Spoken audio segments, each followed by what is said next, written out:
Okay, guys, listen. Radial probability density curves that are between psi square and r and 4 pi r square with r. Psi square point के along probability देता है और 4 pi r square psi r square किसके along देता है? Radius के along से। पूरा रेडियस के along, वो जो स्फेयर आता है ना, that one, correct? अरे हाँ या ना? Yes sir. Yes. Now you tell me. मैंने 3s का ग्राफ बनाया, 3p का बनाया, 3d का बनाया, correct? 4 pi r square psi r square है। नाउ आर मैक्स मतलब जहां पे प्रोबेबिलिटी मैक्सिमम है, right guys? Yes sir. R max का मतलब हो गया जहां पे प्रोबेबिलिटी क्या है? मैक्सिमम है सर। Maximum. बात सुनो, मुझे पता है पेनिट्रेशन बहुत जल्दी एस ऑर्बिटल का होता है। देखो, अगर कोई तुमसे पूछे कौन सा ऑर्बिटल ज्यादा पेनिट्रेटेड है न्यूक्लियस के पास, हो तुम बोलोगे एस। एस बहुत ज्यादा क्लोज है न्यूक्लियस के अंदर, क्योंकि इसका जो इलेक्ट्रॉन डेंसिटी है वो बहुत ज्यादा है पास में न्यूक्लियस के। ये जो आर मैक्स है छोटा वाला, ये थोड़ा कम पास है न्यूक्लियस के, और ये तो बहुत दूर है। नाउ अंडरस्टैंड दैट इसके पास देखा जाए 2 मैक्सिमा है, 3 मैक्सिमा है। इसके पास कितने मैक्सिमा है? 200। और इसके पास कितना? एक ही है, एक। ठीक है? तो अंडरस्टैंड दैट एस के लिए पहले छोटा मैक्सिमा, फिर थोड़ा बड़ा मैक्सिमा, फिर सबसे बड़ा मैक्सिमा। तो सबसे बड़ा मैक्सिमा है ना, उसको आर मैक्स कहते हैं। और वो ना उसका जो डिस्टेंस है डी, सपोज d1 ले लो, इसको d2 ले लो, और इसको d3 ले लो। Give me a minute.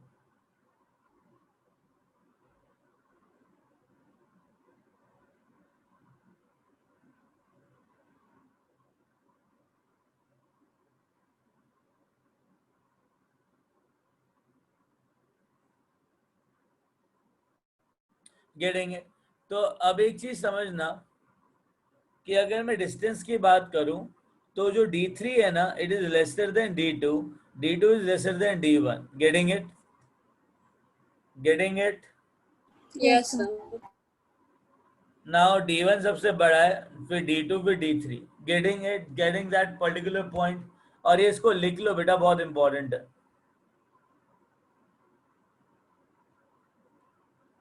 That is the radial probability distribution curves.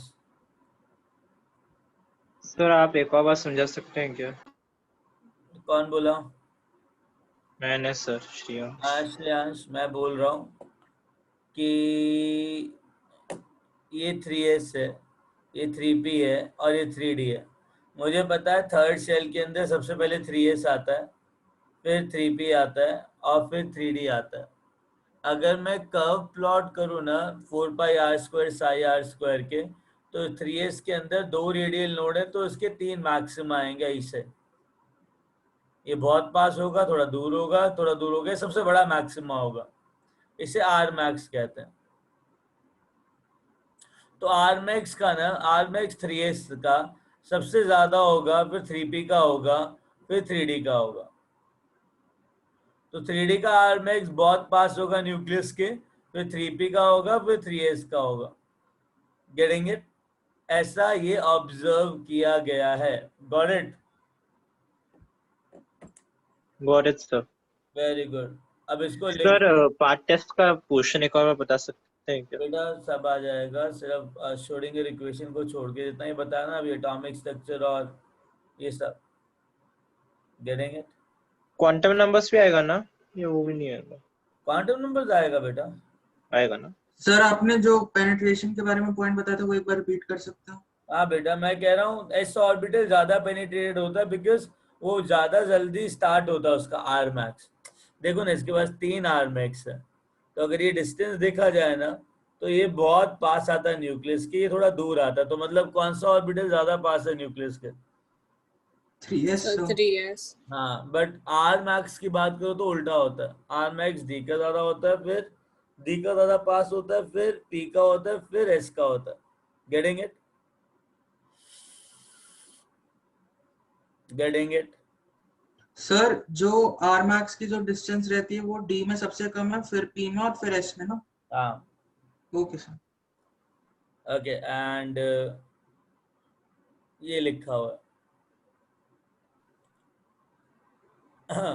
For the same value of n, the distance of maximum probability R max of various orbital is inversely proportional to or inversely dependent on value of L. अगर L बढ़ेगा तो R max घटेगा. Getting it? वही वो बोल रहा है कि D का L ज्यादा है तो D का R max क्या हो जाएगा? कम. हाँ गाइस, ये लिख लिया. Yes, sir. ये एक पॉइंट था जो मुझे बताना था. लिख लिया ये वाला? यस और no? 1 minute, sir. Yes, sir. Okay, 1 minute. Yes, sir.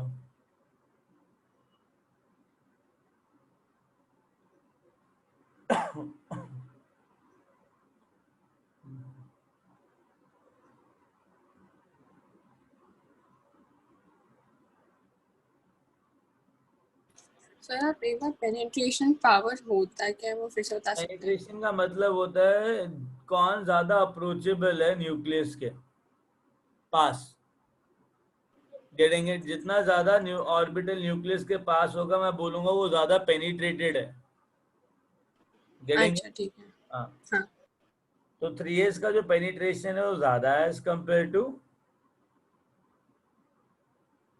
P का ज्यादा 3p है. और फिर 3d सबसे. या मतलब एस ऑर्बिटल ज्यादा पास होता है. सर आर मैक्स अपना एम्पलीट्यूड हो गया ना, बेसिकली जो हाइट हो गई ना. हाँ. Okay sir.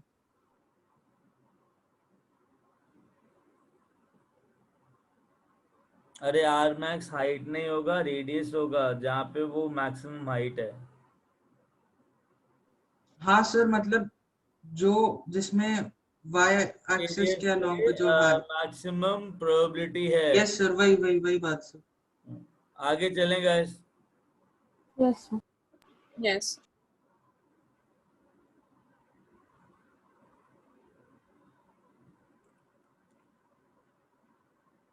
ये तो ठीक है, आर मैक्स की वैल्यू कर रहा है.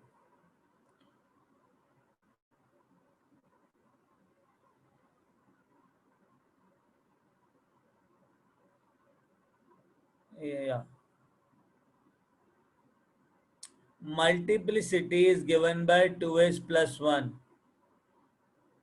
एक बार ये लिखो, किसी भी एटम की मल्टीप्लिसिटी दी जाती है 2s plus 1 से.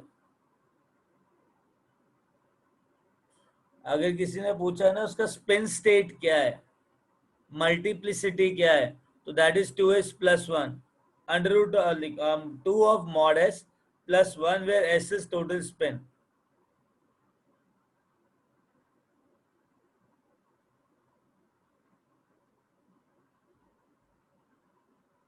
तो मल्टीप्लिसिटी मतलब is a spin state of a particular atom. किसी भी एटम का स्पिन स्टेट उसका मल्टीप्लिसिटी डिफाइन करता है. तो For S example, spin number है ना? मैं बताता हूँ, रुको. किसी भी एटम का जो स्पिन स्टेट होता है ना उसका मल्टीप्लिसिटी डिफाइन करता है. हमेशा याद रखना मल्टीप्लिसिटी का जो फॉर्मूला है दैट इज 2s plus 1. अगर एक बात बताओ, नाइट्रोजन है, नाइट्रोजन का इलेक्ट्रॉनिक कॉन्फ़िगरेशन आता है outer most 1s2 2s2 2p3. तो देखा जाए 1s2 के अंदर तो पैड इलेक्ट्रॉन है, 2s2 के भी अंदर पैड इलेक्ट्रॉन है.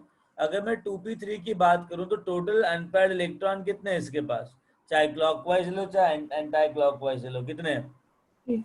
300.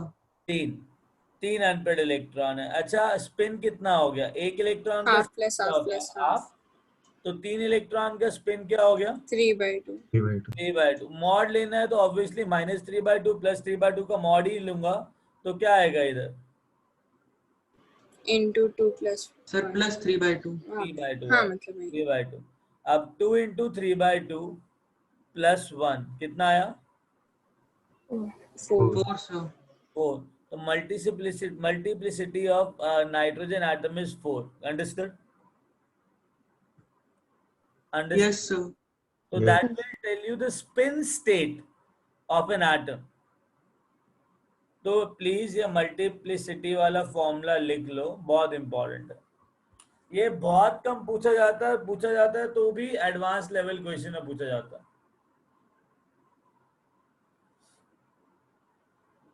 सर आप एक और एग्जांपल दे सकते हैं? हाँ बेटा, बहुत सारे एग्जाम्पल दे सकता हूँ। एक काम करो, कैल्शियम का ले लो और जर्मेनियम ले लो। कैल्शियम का इलेक्ट्रॉनिक कॉन्फ़िगरेशन होता है outermost 4s2। Getting it? Yes sir. Getting it? तो 4s2 का मतलब कोई अनपेड इलेक्ट्रॉन है क्या? No sir. नहीं है ना, कोई अनपेड इलेक्ट्रॉन नहीं है। तो एक बार बताओ, अगर कोई अनपेड इलेक्ट्रॉन नहीं है तो what is the net spin here? 0 sir. 0 2 into 0 plus 1 कितना होगा? 1। 1 1 1। तो स्पिन स्टेट 1 है। 1 को सिंगलेट कहते हैं। क्या बोलते हैं? Singlet sir. हाँ। सर जर्मेनियम का उसका सिग्निफिकेंस क्या है? इलेक्ट्रॉन सिंगलेट कुछ है? नहीं, it is define the spin state of a system. अच्छा, बस नाम दिया है। हाँ सर तो अगर क्वेश्चन में पूछा है कि स्पिन स्टेट निकालने के सी उसकी, तो मतलब मल्टीप्लिसिटी यूज करना है ना? हाँ। Okay sir. Okay.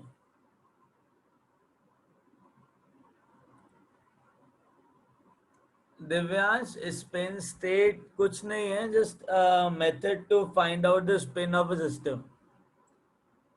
Singlet, triplet, duplet, that is the spin state. Sir हमें कितने एटॉमिक नंबर तक याद रखना होगा सर? क्या?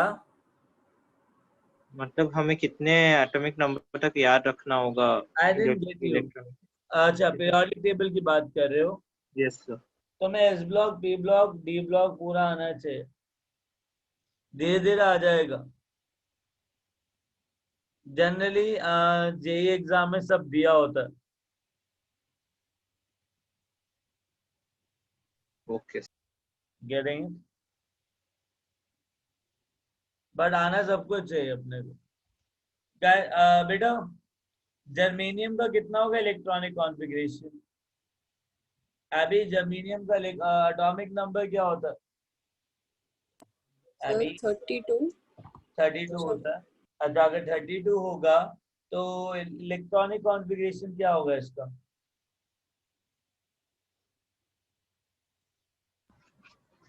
Four S two 4p2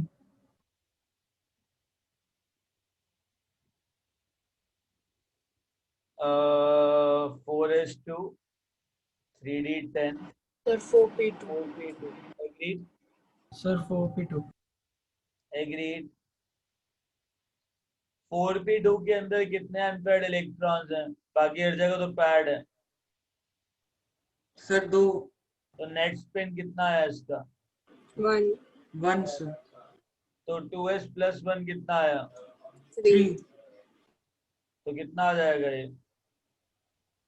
triplet sir. Triplet बोलते हैं, triplet configuration. Singlet configuration, triplet configuration. ये जो स्पिन स्टेट है ना, it is defined by this formula. Please remember this formula, that's it. Getting it? Yes sir. आगे चलें? हाँ yes sir. Okay guys, एक बार बताओ, मैंने तुमको मास ऑफ इलेक्ट्रॉन से क्या फर्क पड़ता है वो बताया था? No sir. अरे बोर मॉडल के अंदर अगर गलती से मैंने मास चेंज कर दिया तो क्या होगा, बताया था?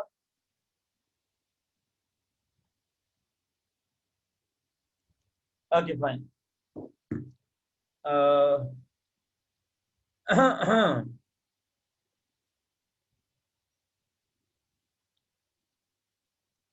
what we are doing, we are just doing touching, this touch up now। मतलब सब हो गया है। we have to just do small things so that everything should be covered in a nice way। Okay, now guys, remember one thing here, like add section, some important concepts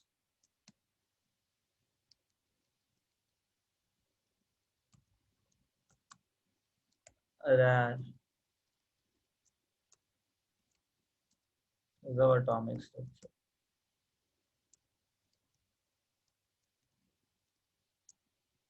Atomic structure. Okay, guys, listen.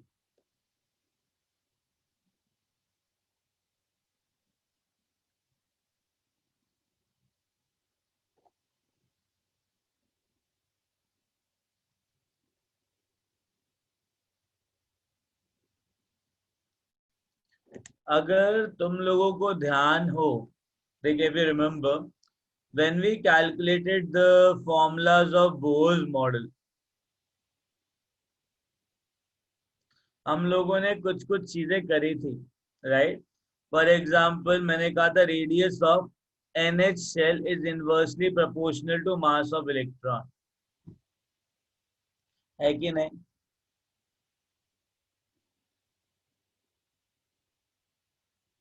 अरे बाबा हाँ के ना, अगर याद हो तो। Yes, sir. Yes, sir. Velocity of NH shell is in proportional to mass of electron raised to power 0. That means it is independent of mass.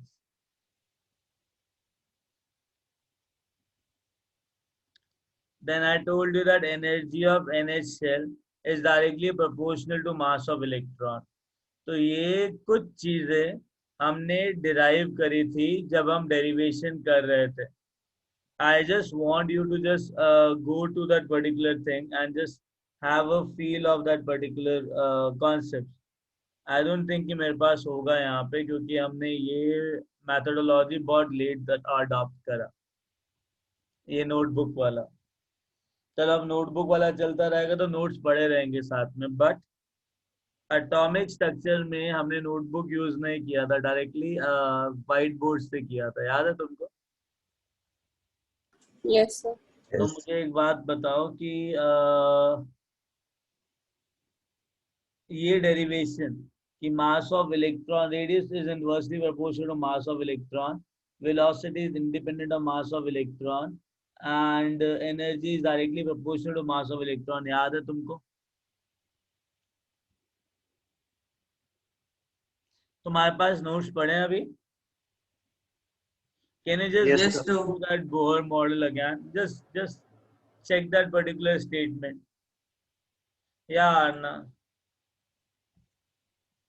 और एक और चीज बताई थी मैंने तुमको बोर मॉडल के अंदर कि टोटल एनर्जी का मैग्नीट्यूड काइनेटिक एनर्जी जितना होता है किसी भी शेल के लिए.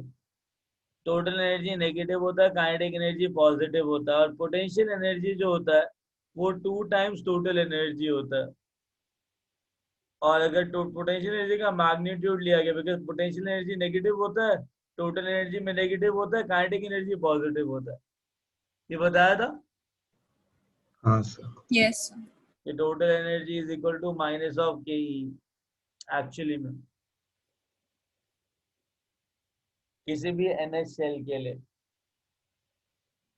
तो गाइस मुझे ना तुमसे कुछ कुछ चीजें पूछनी है और बतानी है, ठीक है? पहले तो मुझे ये बताओ कि वो तुमको नोट्स मिल गए जो मैंने लिखवाए थे मास ऑफ हाँ, इलेक्ट्रॉन, sir. या ना उसके अंदर चेक कर लो रेडियस किसके प्रोपोर्शनल था, डायरेक्टली प्रोपोर्शनल था कि इनवर्सली प्रोपोर्शनल था?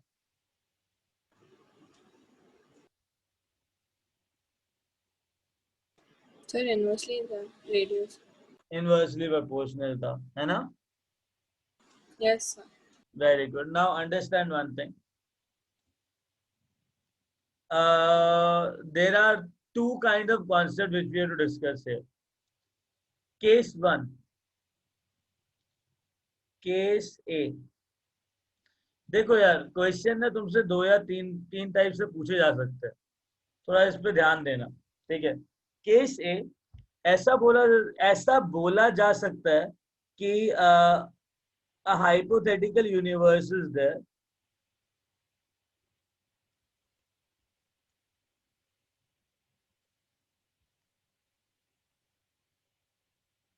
where in which the mass of electron becomes double slash triple slash 4 times, मतलब a simple multiple, 1 time, 2 time, 3 times, 4 times, 5 times, 6 times. So it is like a simple increase of mass of electron. Getting it? जिसमें still mass of electron जो है comparable to mass of nucleus बहुत छोटा है. Mass of electron क्या होता है? 18 mass of electron is 1/1836 times the mass of proton, right? Right? Yes. तो अगर जो इलेक्ट्रॉन 1800 टाइम्स छोटा है, स्टिल अगर मैं उसको डबल कर दूं, ट्रिपल कर दूं, फिर भी न्यूक्लियस तो बड़ा ही रहेगा ना मास में बहुत ज्यादा इलेक्ट्रॉन से. हाँ. तो Yes, sir. को फॉलो करता है. उसमें उस केस में करना क्या है? What we have to do in that particular case, जो रेडियस है, just tell me, radius of NH shell कितना दे रखा था हमने? 0.529 angstrom into n square by z. Agree? इसमें mass of Yes, sir. Electron क्या है? डबल है, मतलब ये इसमें मास ऑफ इलेक्ट्रॉन डिवाइडेड है कि मल्टीप्लाइड है? Divided as well. सर इसमें डिवाइडेड है. अगर मास ऑफ इलेक्ट्रॉन डबल हो गया तो ये भी डबल से डिवाइड हो जाएगा. हाँ. तो अगर मैंने लिख दिया me new is equal to n into me old, n मत लिखो यार, कंफ्यूजन हो जाएगा. x into me old. Getting it? तो अगर ये डबल हो गया, नया इलेक्ट्रॉन डबल हो गया, ट्रिपल हो गया, 4 टाइम्स हो गया, तो अगर मास ऑफ इलेक्ट्रॉन डबल हो गया तो रेडियस क्या हो जाएगा? अगर हाँ सर यहाँ हाँ जो भी डिवाइड हो जाएगा ना उससे. हाँ मैं बस पूछ रहा हूँ. तुम जब आंसर देते हो ना, it be more confident, right? Answer देते हो तो लगता है कि तुम मुझसे ही पूछ रहे हो. Getting it? Okay sir. हाँ, तो मैं यह कह रहा हूँ कि अगर मास ऑफ इलेक्ट्रॉन डबल हो गया तो क्या हो जाएगा? इवेंचुअली डिवाइड हो जाएगा, because inversely proportional to mass of electron. कह दो हाँ. Yes sir. ओके. नेक्स्ट, अगर वेलोसिटी ऑफ NH शेल की बात करी जाए, it will be like 2.16 sir 2.18 ना. 2.18 हाँ यार, 2.18 into 10 to the power 6 metre per second into z by n. तो अगर ये इंडिपेंडेंट है और मैंने मास चेंज कर दिया इलेक्ट्रॉन का, क्या वेलोसिटी में कुछ फर्क आएगा? नहीं. No, sir. वेलोसिटी इतना ही रहेगा. Agreed? Yes, sir. Yes, sir. ना अब बात करते हैं एनर्जी की. एनर्जी का फॉर्मूला था -13.6 electron volt per atom into z square by n square. Agreed? Yes sir. Yes sir. Just tell me one thing. Energy directly proportional है मास की कि इनवर्सली प्रोपोर्शनल है mass? Directly. Directly. Directly double propose हो गया तो energy क्या हो जाएगा? डबल हो उतने जाएगा टाइम्स हो सर. जाएगा. अंडरस्टूड? Yes sir. तो into x हो जाएगा. Getting it?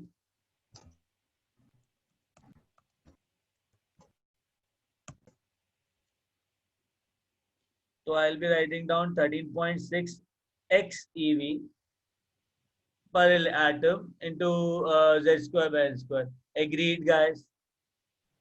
Yes. समझ में आया कैसे मॉडिफाई करना है फॉर्मूलेस को?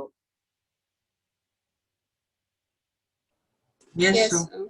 आगे चलें? Yes, sir. हाँ. लिख लिया इतना? Sir, 1 minute.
ओके गाइस, आगे चलें. Yes. Yes, sir. Okay. Now, yeah, बेटा.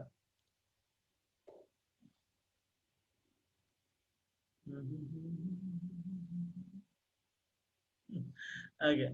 Now, case 2. Mass of electron becomes comparable to mass of nucleus. कोई doubt? नहीं. No, sir. जब पता है क्या, मास ऑफ न्यूक्लियस और मास ऑफ इलेक्ट्रॉन कंपैरेबल हो जाते हैं ना, तो let's say this is nucleus. जब मास ऑफ न्यूक्लियस बहुत हाई था, तो ये मास ऑफ इलेक्ट्रॉन जो बहुत छोटा था, तो electron was revolving in a circular motion around this particular nucleus. Agree? हाँ. नाउ अगर दोनों के मास कंपैरेबल हो गए ना बेटा, तो जो नया कंडीशन आएगा ना, उसमें न्यूक्लियस और मास और इलेक्ट्रॉन दोनों ही ना एक पर्टिकुलर पॉइंट, जिसको सेंटर ऑफ मास बोलते हैं. क्या बोलते हैं? Center of mass. जहाँ पे दोनों का, ये एक ऐसा हाइपोथेटिकल पॉइंट होता है जहाँ पे दोनों का मास कॉन्सेंट्रेटेड शो करता है. ठीक है, ये तुम कहाँ करोगे? जब तुम्हारा रोटेशनल मैकेनिक्स आएगा. ठीक है, मैं जस्ट बता रहा हूँ, पूरे सिस्टम का एक ऐसा हाइपोथेटिकल पॉइंट होता है जहाँ पे पूरा मास सिस्टम का कॉन्सेंट्रेटेड होता है. Getting it? पता है क्या, एक ऐसा पॉइंट होता है सेंटर ऑफ मास, जिसके अराउंड ये दोनों न्यूक्लियस और इलेक्ट्रॉन सर्कुलर मोशन रिवॉल्व करते हैं. तो मतलब दोनों ही रिवॉल्व करेंगे किसके अराउंड? Center of mass के around. Mass. Getting a point? उस केस के अंदर जो एक्चुअल मास हम लेंगे इलेक्ट्रॉन का, that will be reduce mass. क्या बोलेंगे उसको? Reduced mass. और उसको म्यू एम से डिफाइन करते हैं. तो अब इलेक्ट्रॉन के मास की जगह म्यू एम लेंगे, और म्यू एम का जो मास होगा, what is mu m? 1 by mu m is equal to 1 by me plus 1 by mn.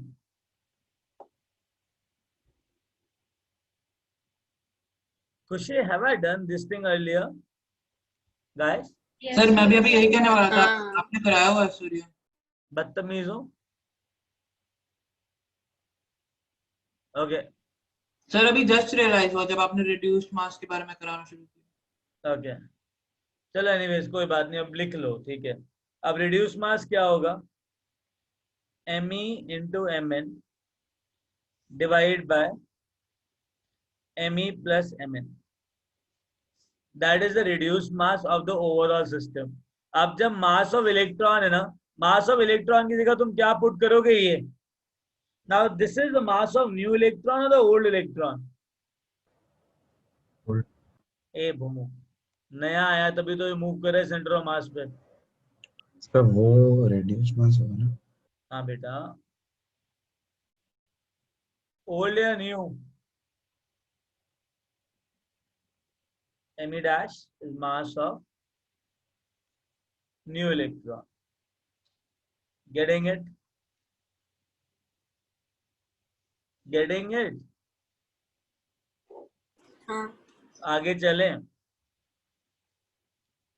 Yes. Now इस केस के अंदर फॉर्मूलेस क्या होंगे? सोचो. अगर सपोज करो मैंने एक क्वेश्चन दिया कि the mass of electron becomes, let's say, new electron becomes 1000 times the mass of old electron. तो एक बात बताओ, जो नया मास है इलेक्ट्रॉन का वो 1000 टाइम्स हो गया, हाँ या ना? हाँ. हाँ sir. ना अब जो रिड्यूस मास कैलकुलेट करोगे तो कैसे करोगे? शैले से अब जो रिड्यूस मास होगा वो कितना होगा? बिकॉज अब मास ऑफ न्यूक्लियस और मास ऑफ इलेक्ट्रॉन में मैं मास ऑफ इलेक्ट्रॉन को निग्लेक्ट नहीं कर सकता हूँ, राइट? बिकॉज अच्छा खासा मास ऑफ इलेक्ट्रॉन बढ़ गया है कि नहीं? न्यूक्लियस 1800 टाइम्स होता है और मैंने नए मॉलिक्यूल, नए मास, नए इलेक्ट्रॉन को 1000 टाइम्स कर दिया है, तो क्या मैं निग्लेक्ट कर सकता हूँ क्या? No sir. नहीं। नहीं कर सकता हूँ। तो मुझे एक बात बताओ, रिड्यूस मास कैसे निकालूं मैं? It will be equal to 1000 me into mn divide by 1000 me plus mn। कोई doubt? No, sir. Getting it? Yes. या फिर एक काम कर लो, मास ऑफ नया electron is equal to x times mass of old electron.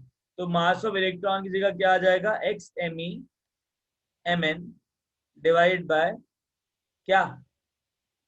x me plus mn। कोई doubt? No doubt sir. Khushi, I know that. Now, that is why before starting this particular concept, I asked you this. That have you ever done that or not? I was quite amazed that हमने नहीं किया, क्योंकि मुझे लग रहा था कि हमने किया हुआ है. And I was pretty confident about that. But ठीक है, चलो. Now what we can do? Now I cannot skip the concept and just move ahead, right? I have to finish it. चलेगा इस आगे? June batch, have you done that?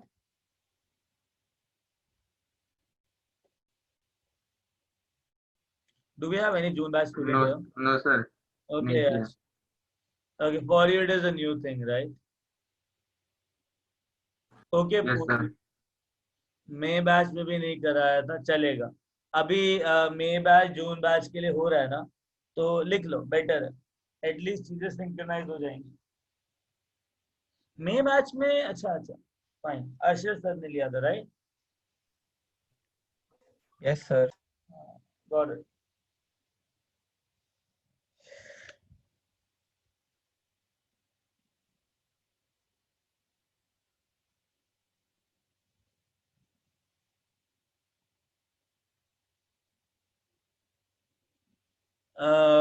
Guys, लिख लिया? Yes, sir. Okay, now listen everyone. अगर मेरे पास एक बार reduce mass आ गया, देखो ये सबने लिख लिया, लिख लिया, लिख लिया, लिख लिया, लिख लिया. So I got a reduce mass X M E M N by X M E plus M N. अब एक बताओ, रेडियस ऑफ न्यूक्लियस क्या आएगा?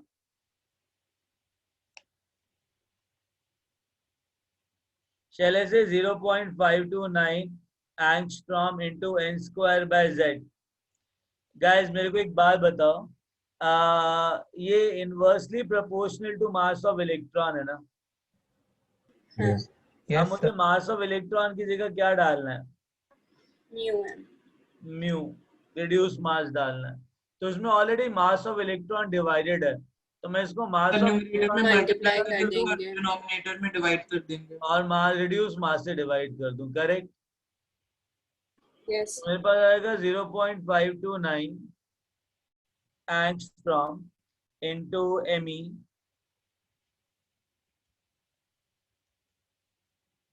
me divided by x me mn divided by me plus mn. तो me से me गया, बोल दो हाँ. Yes sir. Getting it? me से me गया एंड आ गया n स्क्वायर बाय z. तो फाइनली जो चीज मेरे पास आई, एक काम करते हैं पूरे एक्सप्रेशन को mn से डिवाइड करते हैं, तो आ जाएगा 0.529 angstrom divided by x me by mn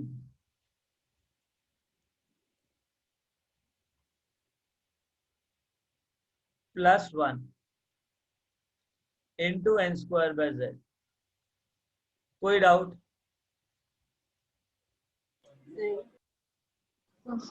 sir, तो इसमें मास ऑफ इलेक्ट्रॉन डिवाइडेड था, उसको हटाया, मल्टीप्लाई किया me से, डिवाइड कर दिया um से.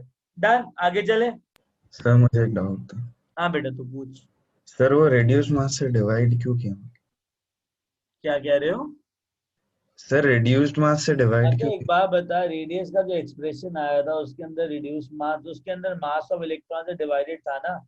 किया? हाँ तो मेरे को मास ऑफ इलेक्ट्रॉन से डिवाइड करना है कि रिड्यूस मास से डिवाइड करना है उसको? बिकॉज अब पूरा जो मास होगा वो रिड्यूस मास होगा, जो उस पर्टिकुलर पॉइंट का होगा, या फिर तुम्हारा मास ऑफ इलेक्ट्रॉन बढ़ रहेगा. अच्छा, हाँ सर, रिड्यूस मास. हाँ, तो रिड्यूस मास को पहले तो वो मास ऑफ इलेक्ट्रॉन को हटाने के लिए मल्टीप्लाई किया, फिर रिड्यूस मास से डिवाइड किया. समझ में आया बात? हाँ sir. Great.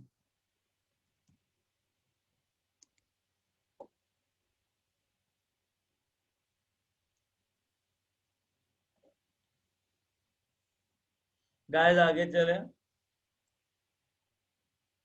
Yes, sir. Okay.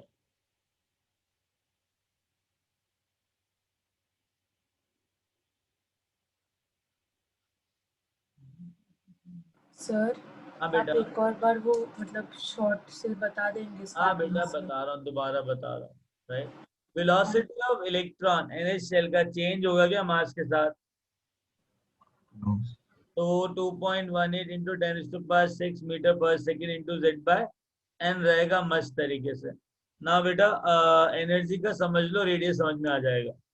जब एनर्जी का वैल्यू, एनर्जी का यूनिट देख, मतलब एक्सप्रेशन देखा जाए, तो एनर्जी के एक्सप्रेशन के अंदर I have energy in electron volt per atom into z² by n².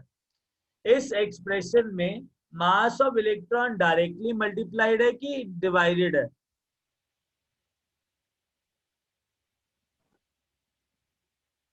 बेटा मल्टीप्लाइड है. multiplied.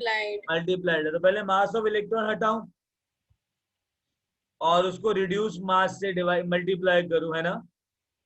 तभी मेरा फॉर्मूला आएगा correct.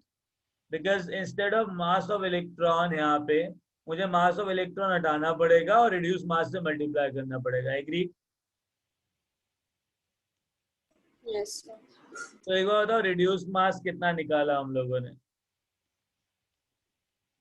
So x me mn x by x me plus mn.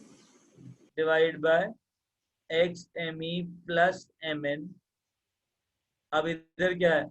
M E. Correct है ना?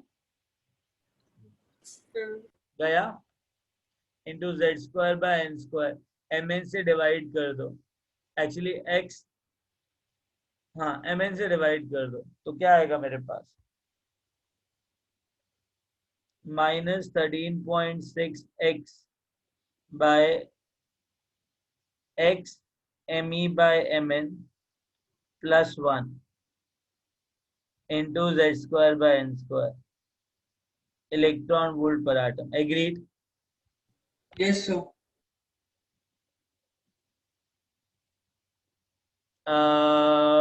अभी समझ में आया?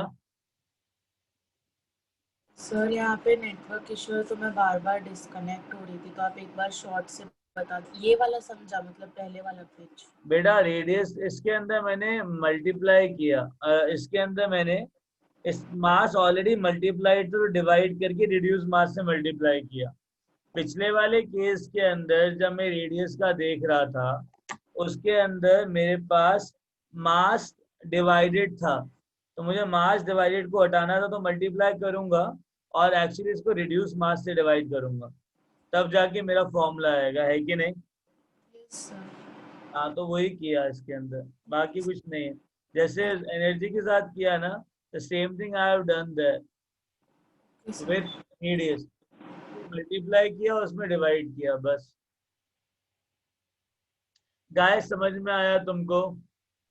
Yes sir. Yes, sir. Sir मैंने अभी आपको एक डाउट भेजा व्हाट्सएप पे. गुड. सर वो एन नरेंद्र अवस्थी का लास्ट क्वेश्चन. लेवल 1 का। Okay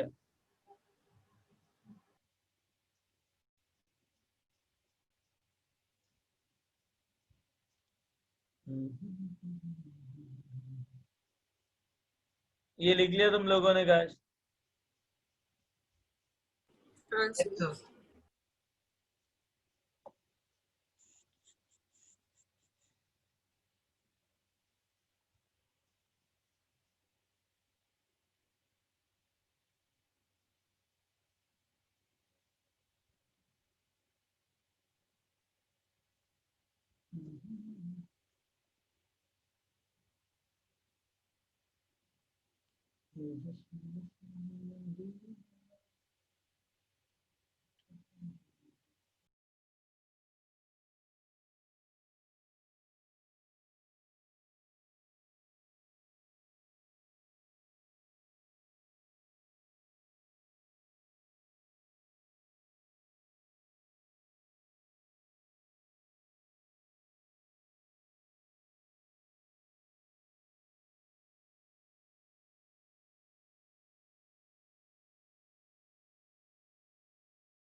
Hey everyone, I'll share you that particular question. ठीक है, I've just downloaded that question. ठीक है, try to solve that question. It is a good question. Let me get that question first, and I'll share it to you with you. अरे आजा यार, हाँ.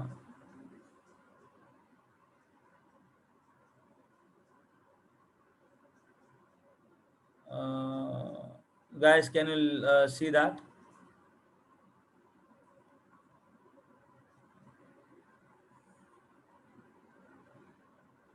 Yes, sir. Yes. Sir rotate कर सकते हैं क्या सर? मैं भी वही चेक कर रहा हूँ actually. You're not alone in this world who want that.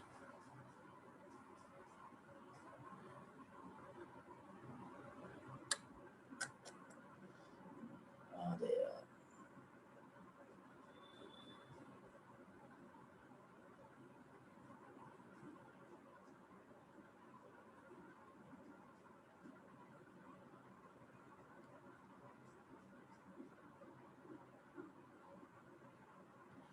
ये हो क्या रहा है? रेज ऑल है. रोटेट कैसे करते हैं इसको? सर आप या तो उसको पहले अपने लैपटॉप पे सेव कर लीजिए और फिर गैलरी के थ्रू ओपन बेटा करेंगे. कर रखा है सेव उसको. हाँ इधर ही है. कर रखा है सेव उसको. बेटा कौन सा question? So 175 zone circle.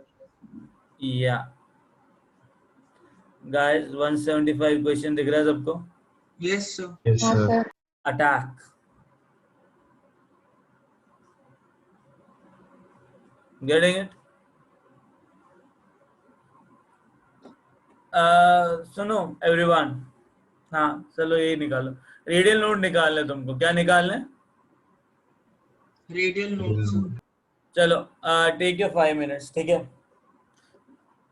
Time लो and solve it and give it to me. Like answer बताओ मेरे को. And give me 2 minutes. I will come after taking water.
या एवरीवन,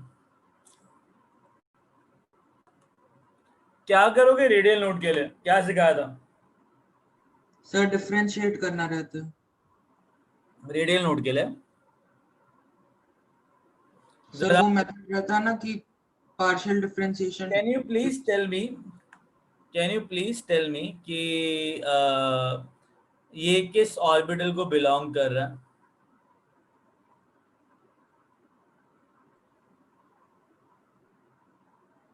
सर एस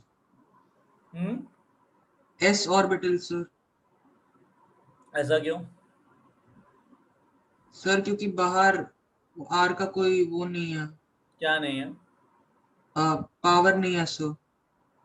अच्छा, बाहर आर की कोई पावर नहीं है, करेक्ट? तो ये यस सर। इसको बिलोंग कर रहा है, करेक्ट?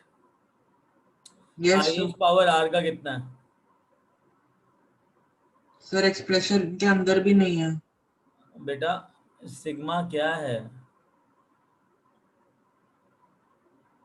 ओ ओके सर। सर 2 है।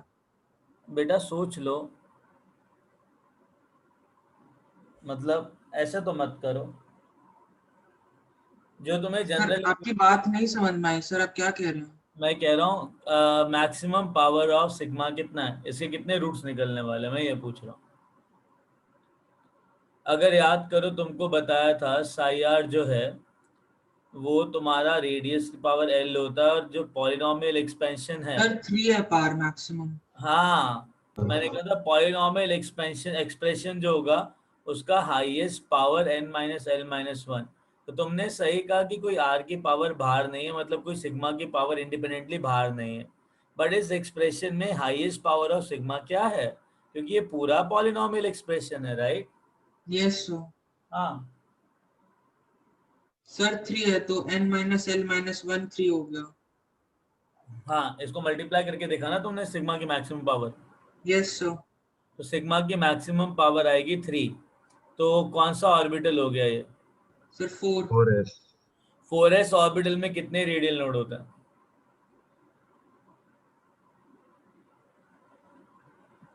4s ऑर्बिटल में मैक्सिमम कितने रेडियल नोड होते हैं? 3 3। तीन। तो 3 रेडियल नोड में से अगर मैं साई को प्लॉट करूं, साई प्लॉट होता है इस तरीके से।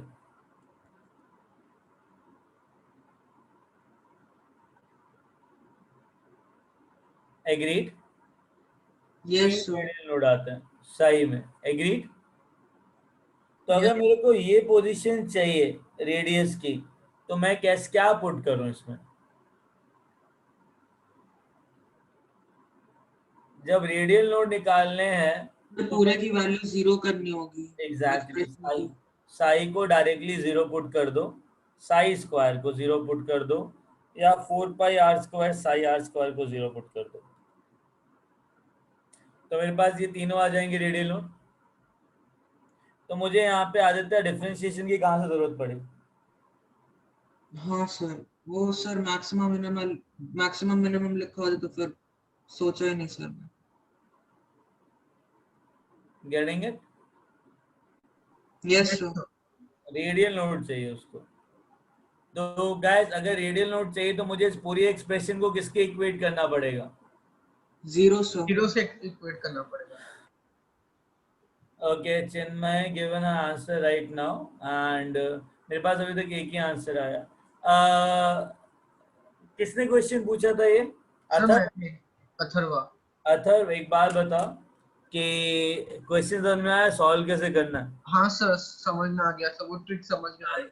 साई को 0 पुट करो और रेडियस का एक्सप्रेशन निकालो कैलकुलेट करके। हाँ सर अगर कैलकुलेट साई को कर लिया, आंसर क्या आया? सर सी है। ओके आरना, ओके चिन्मय, ठीक है अथर्व। सबको समझ में आया करना कैसे इसको? Yes sir. डिफरेंशिएट करना है ना? क्यों, कौन डिफरेंशिएट बोला दोबारा से? मुझे एक बार बताओ, डिफरेंशिएशन की जरूरत क्यों पड़ी इसके अंदर? सर इसे से सिमिलर क्वेश्चन पहले भी किया था तो। बेटा सिमिलर क्वेश्चन में हमने वो पोजीशन निकाले थे जहां पे प्रोबेबिलिटी मैक्सिमा थी। रेडियस जहां पे मैक्सिमम प्रोबेबिलिटी थी, राइट, आर मैक्स निकाला था हम लोगों ने। हाँ तो ये तो रेडियल नोड मांग रहा है। रेडियल नोड में साई क्या होता है, 0 होता है ना। तो अगर मैं इस डायरेक्ट इक्वेशन को 0 पुट कर दूं तो मेरे पास ऑब्वियसली वो रेडियस आ जाएंगे। हाँ सर। फिर तो मेरे को डिफरेंशिएट करने की जरूरत क्या पड़ी इसके अंदर? डिफरेंशिएट करके 0 पुट करोगे तो तुम्हारे पास मैक्सिमा भी आएगा और मिनिमा भी आएगा। और ये क्या मांग रहा है, मिनिमा। 4s का जो कर्व है कौन सा, 4 pi r square psi r square, ये 0 से स्टार्ट होगा, 1 2 3 4 और ये जाके यहाँ पे इंफिनिटी में मिलेगा। ये 3 रेडियल नोड आएंगे। तो अगर इसको डिफरेंशिएट करके 0 पुट करोगे तो तुमको मिनिमा वैल्यू भी आएगी, मैक्सिमा वैल्यू भी आएगी। तो आर मैक्स भी आएगा और आर मिनिमम भी आएगा। Getting it? और उसने पूछा क्या, मिनिमम ओनली, तो उसके लिए साई को डायरेक्टली 0 पुट कर दो, हो गया ना आंसर। यस डिफरेंशिएट करने की जरूरत क्या है उसमें? अब इसको 0 पुट करो तो सिग्मा की पावर क्या आ जाएगी, एक तो इंफिनिटी आ जाएगी। ये तो कांस्टेंट है, हटा दो उसको। सिग्मा की पावर वैल्यू क्या आ जाएगी, 1 आ जाएगी। इसके रूट्स निकाले तुमने? अगर इसके रूट्स निकाले sir. तो आंसर क्या है, -6 -2, तो 6 और 2 आएगा, राइट? Yes, sir. एग्रीड? हाँ sir. सबको यही आया? सिग्मा की वैल्यू 1, सिग्मा की वैल्यू 6, सिग्मा की वैल्यू 2, यही आया सबको? सिग्मा क्या है, 2zr/a0। तो 2zr/a0 is equal to 1, 2zr/a0 is equal to 6, 2zr/a0 is equal to 2। तो मिनिमा ये हो गया, मैक्सिमा ये हो गया। तो r हो जाएगा a0/2z और हो जाएगा 3a0/z, ये आ जाएगा। Agreed? Yes, sir. Yes, sir. समझ में आया करना कैसे है? Yes, sir. Yes, sir. Okay, चलें आगे। Yes, sir. Okay, Sir, yes बेटा। sir, can you tell how to identify the orbital again? See, the thing is, whenever I do have a general equation of any wave function psi, so that wave function consists of r की power l, in bracket a bigger polynomial expansion will be there, maybe plus minus some terms will be there, in which r की maximum power will be n minus l minus 1. Now tell me, here sigma is equal to 2zr/a0. That means here r की power maximum power r की maximum power l is there, so I have to just convert that into sigma. अगर इसको sigma की terms में convert करूं तो it will be like sigma की power l in bracket sigma की power n minus l minus 1 polynomial expansion. कोई sigma की पावर बाहर है क्या पॉलिनोमियल एक्सपेंशन से? कोई भी सिग्मा की पावर बाहर है क्या? No, sir. तो l की वैल्यू क्या हो गई, 0। Yes, sir. मैक्सिमम पावर क्या है इस पॉलिनोमियल एक्सपेंशन का? Minus sigma by 2. Maximum power of sigma. So N minus L minus 1. Very good. इस एक्सपेंशन में वो n minus l minus 1 कितना है? 0. कैसे?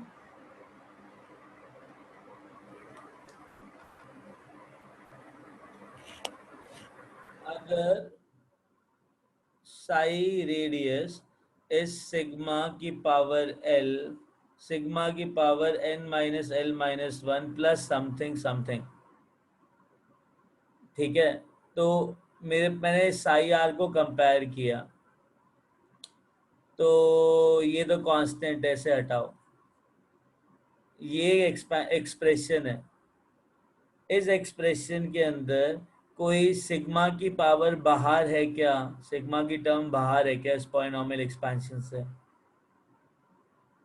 कुछ इस टाइप का दिख रहा है क्या तुमको? ये पॉलिनॉमियल एक्सपेंशन है, इसके बाहर कुछ सिग्मा दिख रहा है क्या?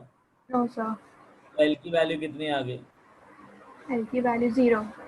Very good. अब पॉलिनॉमियल एक्सपेंशन के अंदर सिग्मा की मैक्सिमम पावर कितनी है, मैं ये पूछ रहा हूँ। So 2. सोच लो बेटा, x minus 1 into x square plus 2 का मैक्सिमम x का पावर कितना होगा? X cube.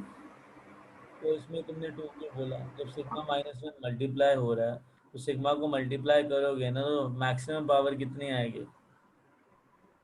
So 3. हाँ, तो n माइनस एल माइनस 1 की वैल्यू कितनी है? 3. l की वैल्यू कितनी निकाली थी? L की वैल्यू 0. तो अगर l की वैल्यू 0 पुट करूंगा तो n की वैल्यू क्या आएगी? 4. 4 आएगी। तो l की वैल्यू 0 मतलब s ऑर्बिटल होगा और n की वैल्यू 4 मतलब 4s ऑर्बिटल होगा। Okay, sir. ठीक है? Okay. Thank you, sir. Okay बेटा। अच्छा, ओवर, अंडरस्टूड। आगे चलें guys? Yes. Okay. Now listen. This is the last thing which I want to tell you. ठीक है? And उसके बाद your all the concepts got over. याद है स्टार्क और जीमन इफेक्ट कुछ हमने किया था? हाँ सर। हाँ, स्टार्क इफेक्ट, जीमन इफेक्ट। तो हम जब भी सुनना ध्यान से, ठीक है? Draw 1 second.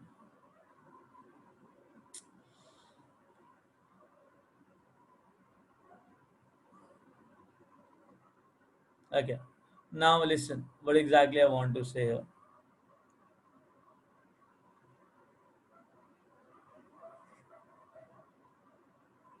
हमने स्टार्क और जीमन इफेक्ट किया था, ठीक है? Now the reason for Stark and Zeeman effect, reason for Stark and Zeeman effect.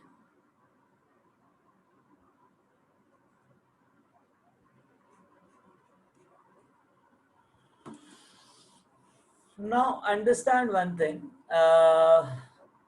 Suppose करो मेरे पास एक स्पेक्ट्रल लाइन आ रही है जिसमें एक इलेक्ट्रॉन 3p से 2s आ रहा है हाइड्रोजन के लिए. अगर 3p से 2s में एक इलेक्ट्रॉन आ रहा है, ध्यान से सुनना, ठीक है? तो p के अंदर कितने सबशेल्स हैं? 3 है ना? और p के अंदर कितने ऑर्बिटल्स हैं? 3 है ना? हाँ. तीनों ऑर्बिटल्स का एनर्जी सेम है कि नहीं? Yes, sir. Degenerate orbitals. हाँ, तो एक बार रीजनरेट ऑर्बिटल्स हैं. तो इलेक्ट्रॉन अगर इस ऑर्बिटल से यहाँ पे आए, px से यहाँ पे आए, फिर py से यहाँ पे आए, pz से यहाँ पे आए, तो एक ही अब मेरे पास फोटोन आएगा और एक ही स्पेक्ट्रल लाइन आएगी. कोई डाउट इसके अंदर? सर एक बार फिर से रिपीट कीजिए ना, थोड़ा लैग हो गया. The thing is, I said कि अगर मेरे पास 1 सेकेंड ना, या मेरे पास एक इलेक्ट्रॉन 3p से 2s में आ रहा है, तो ऑब्वियसली एक फोटोन दे रहा होगा, करेक्ट? अब 3p सबशेल के अंदर 3 p ऑर्बिटल्स है, that is px, py and pz.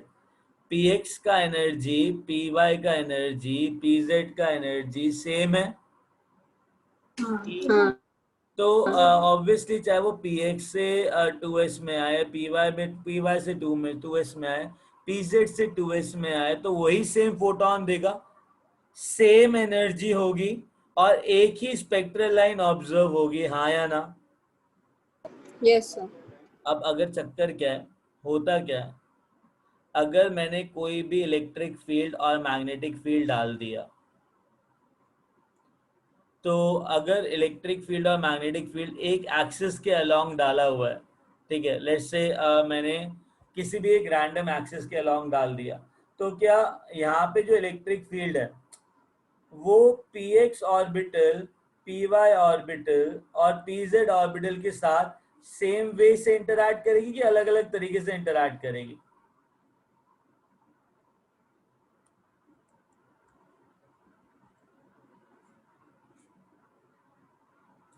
अचानक से सपोज करो मैंने ये एक्सेस चूज करा इलेक्ट्रिक फील्ड का, जहाँ पे लेट्स से एक्स एक्सेस है, यहाँ पे px ऑर्बिटल है, यहाँ पे py ऑर्बिटल है और यहाँ पे pz ऑर्बिटल है। तो शैल आई से दैट जो px ऑर्बिटल है वो हेड ऑन ओवरलैप इंटरैक्ट कर रहा है इलेक्ट्रिक फील्ड के साथ। हाँ तो अगर हेड ऑन इंटरैक्ट कर रहा है तो इसकी एनर्जी बहुत ज्यादा बढ़ जाएगी, इन दोनों की एनर्जी कम बढ़ेगी। सर देखो यार, इलेक्ट्रॉन जो है px के सर अंदर वो इलेक्ट्रिक फील्ड से ज्यादा रिपेल करेगा कि नहीं करेगा? सर एक्चुअली मैं जब आप वो सब क्वेश्चन समझाए तब से मैं पूरा मतलब ब्लैंक आउट हो गया था मेरा मतलब जूम सर। तो आप तो एक और बार this एक्सप्लेन कर wants to सकते हैं do क्या? this. सुनो सुनो, अभी सुनो, अभी ना हम स्टार्क एंड ज़ीमन इफेक्ट डिस्कस कर रहे हैं, ठीक है? अभी आवाज आ रही है? हाँ हाँ, तो अब अभी चक्कर क्या है कि हम जब स्टार्क एंड ज़ीमन इफेक्ट डिस्कस कर रहे हैं उसके अंदर व्हाट वी आर डिस्कसिंग कि हमने वो चीजें दिखी कैसे और मिली कैसे। जब मेरे पास कोई भी इलेक्ट्रिक फील्ड और कोई भी मैग्नेटिक फील्ड नहीं थी, तो सपोज करो एक इलेक्ट्रॉन 3p से 2s में आ रहा है, तो 3p के अंदर ना 3 ऑर्बिटल्स हैं, तीनों ऑर्बिटल्स की एनर्जी सेम है, इसलिए इनको डीजनरेट ऑर्बिटल्स कहते हैं। तो इलेक्ट्रॉन px से 2s पे आए, py से 2s में आए या pz से 2s में आए, जो एनर्जी आएगी फोटोन की वो सेम ही होगी। क्योंकि वो सेम होगी तो वो एक ही जगह पे फॉल करेगी और मेरे पास एक स्पेक्ट्रल लाइन आएगी। कोई डाउट किसी को भी इसके अंदर? नो अब एक बात बताओ, मैंने इलेक्ट्रिक फील्ड डाल दिया एक्स एक्सिस के अलोंग, तो जो p ऑर्बिटल एक्स एक्सिस के अलोंग एग्जिस्ट कर रहा है उसका इलेक्ट्रॉन इलेक्ट्रिक फील्ड के साथ ज्यादा रिपेल करेगा या कम रिपेल करेगा? गाइस, इलेक्ट्रिक फील्ड इलेक्ट्रॉन को रिपेल करेगी ना। अगर इलेक्ट्रिक फील्ड डायरेक्टली px के पास है, py और pz परपेंडिकुलर है उस एक्सिस से, तो इलेक्ट्रॉन हेड ऑन इंटरैक्ट करेगा उस इलेक्ट्रिक फील्ड के साथ जो px के अंदर है, हाँ और py और pz के अंदर इतना रिपल्शन होगा क्या? No, sir. तो अगर मैंने कोई भी रैंडम एक्सिस चूज करी जहाँ पे मैं इलेक्ट्रिक और मैग्नेटिक फील्ड डाल रहा हूँ, तो क्या जो p ऑर्बिटल्स की एनर्जीज हैं वो क्या सेम रहेगी कि अलग अलग हो जाएंगी? सर अलग अलग हो जाएंगे, एक अभी किसी एक अगर की। सपोज करो 2p ऑर्बिटल है जिसमें पहले डीजनरेट ऑर्बिटल्स हुआ करते थे, अब क्या हुआ, तीनों ऑर्बिटल्स का एनर्जी क्या हो गया? अलग अलग, डिपेंड करता है कौन सी एक्सिस है। तो अब मेरे पास 2px से 2py 2pz है, ठीक है, degenerate orbital, these are non degenerate orbitals, क्या बोलेंगे इसको? Non degenerate orbitals. Degenerate orbitals. अब ये 2s है। अब एक बार बताओ, इलेक्ट्रॉन यहाँ से यहाँ गया तो एनर्जी यहाँ से यहाँ गया तो कुछ और एनर्जी, यहाँ से यहाँ गया तो कुछ और एनर्जी, तो एनर्जी E1 होगी, E2 होगी एंड E3 होगी। तो पहले एक एनर्जी आ रही थी E, अब इलेक्ट्रिक फील्ड डाल दिया तो वही एनर्जी कितने में स्प्लिट हो गई? 3 में। तभी ऐसा ऑब्जर्व किया गया है कि कोई भी स्पेक्ट्रम के अंदर अगर एक स्पेक्ट्रल लाइन है, अगर मैं उसको इलेक्ट्रिक फील्ड और मैग्नेटिक फील्ड की प्रेजेंस में देखूं, तो एक स्पेक्ट्रल लाइन बहुत सारे माइन्यूट पार्ट्स में स्प्लिट हो जाती है। ऑब्वियसली तुमको समझ में आ गया क्यों होता है? बिकॉज इन एनर्जी बदल गई तो द प्रेजेंस ऑफ